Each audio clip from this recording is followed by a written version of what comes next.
attendre? Pourquoi attendre fin mars, début avril pour lever le pass vaccinal, le masque? Pourquoi? Vous savez, moi je constate qu'il y a quelques semaines, quand j'étais venu sur les plateaux après les annonces du calendrier par le Premier ministre, on m'avait dit qu'on allait trop vite. Maintenant, certains disent qu'on va trop lentement. Moi je pense qu'on fait comme à chaque fois, c'est-à-dire on essaye de prendre les bonnes décisions au bon moment. Il n'y aurait rien de pire que de lever les mesures trop vite et qu'ensuite ça reparte. C'est ce qu'on a constaté dans certains pays, je pense au Danemark notamment, où ils ont tout levé d'un coup.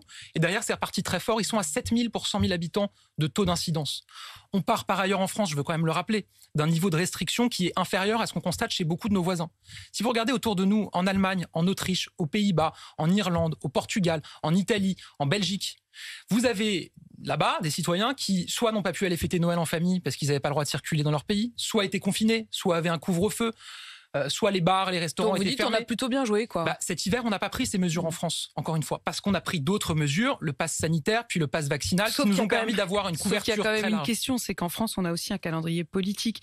Et on a quand même l'impression que votre calendrier de décision, il est plus politique que sanitaire. Notre calendrier, il suit le calendrier du virus, Apolline de Malherbe. Les Allemands... Mais Gilles Pialou, qui était à votre place mercredi, il disait non, le calendrier, là, tel qu'il est présenté, il ne repose pas sur des critères précis sanitaires. Alors, je suis ravi de l'entendre. Moi, j'écoute ce que dit le Haut Conseil à la santé publique, le Conseil scientifique. Monsieur Delfraissy, le professeur Delfraissy, s'est exprimé sur le sujet. En Allemagne, ils lèvent comme nous l'essentiel des mesures en mars. Ils le font pas parce qu'il y a des élections en France. Je veux dire, on suit la circulation du virus.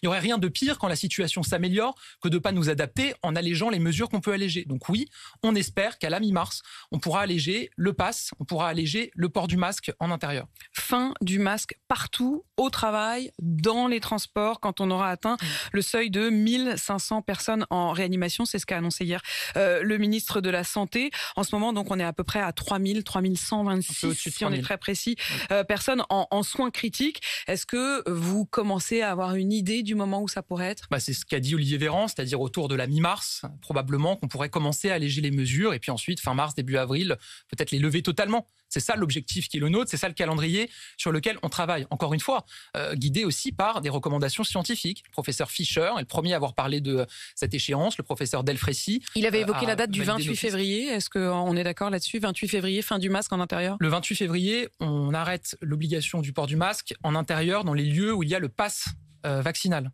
Ça veut dire que... Sauf dans les transports. Sauf dans les transports. Pourquoi? Oui, parce que dans les transports, on sait qu'il y a un brassage encore plus important, qu'il y a souvent une proximité très forte. Et pas dans les bars. Donc on le fera ensuite. Dans les bars, vous savez qu'il y a de toute façon une consommation qui se fait. Il y a quand même un certain nombre d'incohérences encore. Ça c'est sûr, mais vous allez dans tous les pays, vous trouverez des incohérences et vous avez les mêmes débats que ceux qu'on est en train d'avoir. Donc comme il ne faut pas mieux ailleurs, on fait tous au mieux. Non, c'est pas grave. On fait tous au mieux. Et d'ailleurs, on s'est amélioré, je crois, depuis le début de cette crise.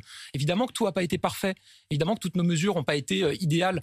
Je crois qu'on a essayé d'apprendre progressivement. Mais moi, ce que je constate encore une fois, c'est que cet hiver, on a pu traverser cette 5e vague Omicron sans prendre les mesures qui ont été prises dans les pays voisins. Encore une fois, fermeture des bars, des restaurants, confinement, couvre-feu, interdiction de regroupement. On n'a pas connu ça en France cet hiver. Les Français, ils ont pu fêter Noël en famille quasiment normalement. Est-ce qu'on peut